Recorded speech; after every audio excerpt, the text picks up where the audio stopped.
Tuhan bersamamu dan bersama rohmu. Inilah Injil suci menurut Matius. Dimuliakanlah Tuhan. Dalam khotbah di bukit, Yesus berkata, "Jika hidup keagamaanmu tidak lebih benar daripada hidup keagamaan para ahli Taurat dan orang-orang Farisi, kalian tidak akan masuk ke dalam kerajaan surga. Kalian telah mendengar apa yang disabdakan kepada nenek moyang kita, jangan membunuh. Siapa yang membunuh harus dihukum. Tetapi aku berkata kepadamu, setiap orang yang marah terhadap saudaranya harus dihukum. Barang siapa berkata kepada saudaranya kafir, harus dihadapkan ke mahkamah agama. Dan siapa yang berkata jahil, harus diserahkan ke dalam neraka yang menyala-nyala. Sebab itu, jika engkau mempersembahkan persembahanmu di atas mezbah, dan engkau teringat akan sesuatu yang ada dalam hati saudaramu terhadap engkau, tinggalkanlah persembahanmu di depan mezbah itu, dan pergilah berdamai dahulu dengan saudaramu, lalu kembali untuk mempersembahkan persembahan itu. Segeralah berdamai dengan lawanmu selama engkau bersama-sama dia di tengah jalan, supaya lawanmu jangan menyerahkan engkau kepada hakim, dan hakim itu menyerahkan engkau kepada pembantunya, dan engkau dilemparkan ke dalam penjara. Aku berkata kepadamu, sesungguhnya engkau tidak akan keluar dari sana sebelum engkau membayar utangmu sampai lunas."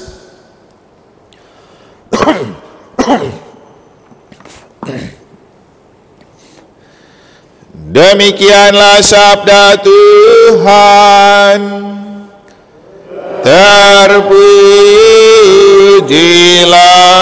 Kristus.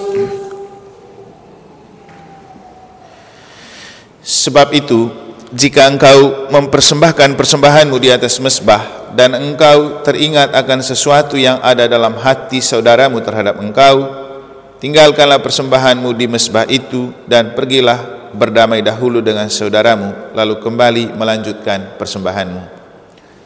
Bapak, Ibu, saudara-saudari, adik-adik dan anak-anak sekalian yang saya kasih dalam Tuhan,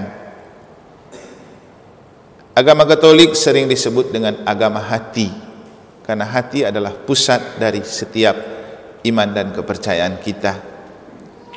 Bagi kita, hati adalah bait Allah, dan hati adalah pelita, dan dari dalam hatilah bersumber segala apapun yang kita ekspresikan, baik dalam pikiran, perkataan, perbuatan, tingkah laku, dan apapun bentuk ekspresi body language. Dalam Injil hari ini, Yesus mengajak kita untuk tidak hanya melihat hati sendiri, tetapi terutama melihat hati orang lain saat kita berdoa. Ini tentu pekerjaan yang tidak mudah. Bahwa kalau kita berdoa, pertama memang kita melihat kondisi hati kita, mengatur disposisi hati kita. Karena yang paling penting dari doa adalah ungkapan hati di hadapan Allah. Tapi ternyata bagi Yesus, bukan hanya hati sendiri yang perlu dilihat saat kita berdoa, tapi juga hati orang lain yang mungkin pernah kita sakiti, yang pernah kita lukai,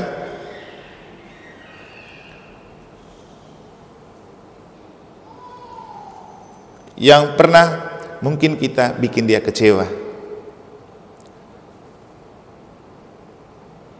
Merasakan apa yang dirasakan oleh hati orang lain itu tidak mudah. Karena mengandaikan kita punya hati yang peka untuk turut merasakan apa yang dirasakan oleh orang lain, walaupun mungkin sering terjadi kita yang menciptakan kondisi hati orang lain itu hancur. Tapi Yesus meminta kita untuk melakukan itu, karena ternyata menghargai hati orang lain jauh lebih besar dari persembahan. Dan tidak ada gunanya persembahan doa kita yang kusuk, mungkin doa dan puji-pujian yang kita lakukan di hadapan Tuhan, kalau kita belum menyembuhkan luka hati orang yang telah kita lakukan. Maka memang mengampuni dan memaafkan itu penting untuk kita berdoa. Dan kita tahu bahwa setiap kali kita berdoa pasti didahului dengan mohon ampun. Dan Bapak Ibu, dalam doa Bapa kami, ketika kita berdoa, berilah kami rezeki pada hari ini dan ampunilah kesalahan kami seperti kami pun mengampuni yang bersalah kepada kami. Artinya, pengampunan itu baru kita terima kalau kita bisa mengampuni orang. Tanpa itu kita tidak dapat pengampunan walaupun kita minta. Karena begitu artinya. Dari mana sumber pengampunan dan pemaafan? Tentu jawabannya hati. Kalau kita punya hati untuk orang, pasti kita gampang memaafkan dan mengampuni orang. Tapi kalau kita tidak punya hati, pasti kita tidak mudah mengampuni dan memaafkan orang atau meminta maaf kepada orang. Jadi, apapun bentuk ungkapan hati kita di hadapan Allah, perlu juga mempertimbangkan hati orang lain. Dari bacaan-bacaan suci pada hari ini, sebenarnya Yesus lebih mengajak kita untuk melihat hati, karena hidup keagamaan itu lebih merupakan ekspresi hati. Kalau hidup keagamaanmu tidak lebih baik dari ahli Taurat dan orang-orang Farisi, kamu tidak layak untuk kerajaan Allah. Jadi hidup keagamaan itu ekspresi dari apa yang ada di hati. Maka kalau hidup keagamaan kita baik, itu pasti mencerminkan hati yang baik. Tapi kalau hidup keagamaan kita tidak baik, itu memang karena hati kita busuk. Tidak mungkin kita dalam hidup beragama membenci orang, memusuhi orang, membunuh orang, lalu kita bilang kita punya hati, punya kasih. Kan tidak mungkin. Lalu kita bilang kita percaya kepada Tuhan. Tidak mungkin. Karena Tuhan itu bukan pembunuh, Tuhan itu bukan pembenci, Tuhan itu bukan tukang memusuhi orang. Tuhan itu belas kasih. Tuhan itu mengampuni, Tuhan itu memaafkan. Maka kita orang-orang Katolik memang mengusung cinta kasih sebagai ajaran utama, dan itulah yang perlu kita tunjukkan dalam hidup keagamaan. Maka orang Katolik harus menjadi terdepan untuk mengampuni dan memaafkan, bukan menjadi yang terdepan untuk menciptakan dendam dan musuh. Hati terkait dengan lidah.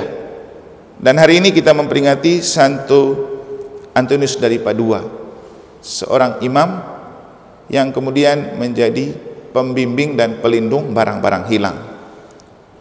Seperti yang pernah saya ceritakan, dulu toko menara pernah hilang dompetnya atau apa begitu. Dia sudah cari semua di rumah, di kamar, di mobil. Lalu dia pernah cerita dengan saya. Dengan iseng saya menjawab, coba minta ke Santo Antonius dari Padua, karena dia itu pelindung barang-barang hilang. Beberapa saat kemudian ia kembali, ternyata dompetnya ada di jok mobil yang sebelumnya tidak ada. Entahkah diingat atau tidak, itu cece-nya angguk-angguk, tapi saya ingat baik itu cerita. Dan memang Santo Antonius Padua itu pelindung barang-barang hilang. Kalau kita punya kehilangan apapun, minta kepada dia. Tapi terutama sebenarnya bukan kehilangan material, tapi kehilangan kerohanian. Bapak Ibu, pernahkah kita merasa kehilangan Tuhan dalam hidup? Saya rasa kita sering kehilangan Tuhan, tapi kita tidak menyadari kita sedang kehilangan Tuhan. Apalagi kalau hidup kita lagi di atas angin, lagi penuh dengan pendapatan, lagi usahanya sukses, pokoknya lagi euforia gitu. Mana kita mau ingat Tuhan? Nanti kalau kita terkapar, baru kita buru-buru ingat Tuhan, cari Tuhan ketika kita sudah tidak berdaya. Tapi kalau sudah asik dengan kesibukan, pekerjaan, rutinitas, dan kejar-mengejar pendapatan, kita hampir lupa Tuhannya. Nah, coba cek, misa tanggal 13 ini 1 kali sebulan, tapi tetap saja orang ada yang tidak mau peduli. Tapi giliran ada masalah, ada persoalan, terkapar, tiba-tiba begini dan begitu, baru ngemis-ngemis kepada Tuhan. Jadi kita perlu merasa takut kehilangan Tuhan. Karena apapun dalam hidup, kita akan cari Tuhan, kita akan kembali kepada Tuhan. Dan iman tetap menjadi kekuatan utama saat kita tidak bisa mengandalkan kekuatan-kekuatan dunia. Nah, kembali ke lidah. Lidah itu salah satu kekuatan dari Santo Antonius Padua. Makanya waktu dia meninggal, satu-satunya organ tubuh yang tersisa sampai sekarang katanya itu lidahnya. Kenapa lidah? itu memiliki makna karena ia pengkhotbah ulung dan ia memakai lidahnya untuk mewartakan sabda Allah. Tadi kalau ada yang sudah ingat atau dengar cerita dan khotbah di Susteran waktu saya misa pagi, di situ saya menyampaikan sisi positif dan negatif dari lidah. Lidah secara positif bisa menciptakan keramahan, tetapi secara negatif bisa menciptakan kemarahan. Nah, ini ada hubungannya dengan Injil ketika Yesus bilang, siapa yang marah terhadap saudaranya harus dihukum. Masalahnya kita paling banyak marah saudara daripada marah orang lain. Tapi sebenarnya kalau kita marah, hukumannya bukan orang yang menghukum, tapi batin kita yang akan menghukum. Kalau kita sudah marah itu, habis itu kita tidak tenang sendiri. Tidak tahu Bapak Ibu, kalau saya begitu, kalau sudah marah orang, habis itu saya yang tidak tenang sendiri. Nah, itulah hukumannya. Hidup dalam ketidaktenangan kalau kita sudah marah. Tapi juga kita melihat marahnya karena apa dan untuk apa. Kalau saya marah Bapak Ibu karena tidak ke gereja dan tidak berdoa, saya rasa tetap tenang-tenang saja. Kenapa? Saya marah untuk Anda dekat dengan Tuhan, bukan marah karena saya benci dan tidak suka. Tapi kalau saya marah karena murni benci dan tidak suka, itu yang menciptakan ketidaktenangan. Yesus juga kan marah di bait Allah. Ketika orang salah menggunakan bait Allah, dia marah dan dia rasa enjoy saja. Kenapa? Motivasi dan tujuan di balik kemarahan itu mulia. Sama dengan Bapak Ibu, marah suami atau istri atau anak-anak karena motivasi dan tujuannya baik, itu kan bagus. Tapi kalau marah-marah yang tidak jelas, itu yang menciptakan hukuman dan kita sendiri yang akan tidak tenang. Nah, dari setiap ekspresi kemarahan, yang paling menyakitkan itu kalau dilakukan dengan apa? Kalau kita marah, ekspresi yang paling menyakitkan itu kalau dilakukan dengan lidah. Karena lidah itu cepat sekali. Kalau kita sedang marah, kita kancing untuk tidak berbicara, bisa dalam bentuk muka merah, badan gemetar, tapi itu tidak terlalu punya risiko.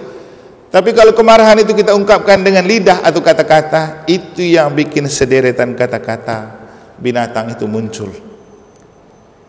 Kalau saya pribadi juga saya menyadari itu. Kalau saya marah tidak kontrol sudah, kalau diungkapkan dengan kata-kata, oh itu litani-litani binatang semua yang keluar.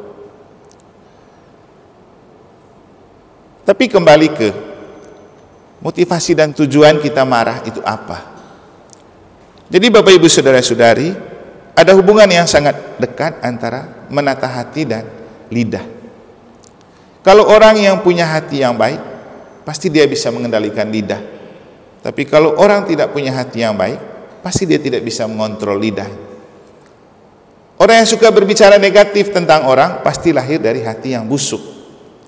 Tapi orang yang banyak berbicara positif tentang orang, pasti lahir dari hati yang positif. Makanya hati-hati kalau bikin gosip. Hati-hati kalau bercerita tentang kejelekan dan keburukan orang. Karena untuk orang yang belajar psikologi akan langsung menangkap. Ketika kita menggebu-gebu berbicara tentang kejelekan, kekurangan, dan dosa orang, itu kita sedang berbicara tentang keburukan dan kejelekan kita sendiri. Atau itu kita sedang membangun benteng untuk menutup kebobrokan kita dengan menceritakan banyak kejelekan orang. Maka Bapak Ibu hati-hati berbicara sebenarnya. Apalagi kalau kita berbicara tentang kejelekan, keburukan, kesalahan, dan dosa orang. Maka pakailah lidah untuk ramah, itu mungkin jauh lebih baik. Kalau kami di Manggarai itu ada istilah mu'uluju lemak emas, artinya kita memakai mulut dan lidah itu untuk berbicara tentang kata-kata mutiara, kata-kata emas, dan itulah yang dipakai oleh Santo Antonius dari Padua. Dia memakai lidahnya untuk mewartakan sabda Allah, untuk berkhotbah, dan itulah yang kemudian lidahnya disisakan oleh Tuhan di dunia untuk mengajak kita, mari pakai lidah untuk kemuliaan Tuhan, mari pakai lidah untuk bersikap ramah, mari pakai lidah untuk mewartakan sabda Allah. Jangan banyak pakai lidah untuk marah, jangan banyak pakai lidah untuk bersilat lidah, jangan banyak pakai lidah untuk seperti lidahnya ular. Tahu lidahnya ular kan? Bercabang. Artinya banyak bohong dan tipunya daripada bicara yang benar. Semoga Tuhan memberkati dan menjaga hati kita. Semoga Tuhan menjaga dan memberkati lidah kita, agar hati dan lidah kita menjadi kekuatan yang bisa dipakai juga untuk mewartakan sukacita dan kerajaan Allah kepada orang lain lewat gaya bicara kita yang mungkin membuat orang menemukan sukacita dan kebahagiaan dalam hidup. Semoga Tuhan memberkati.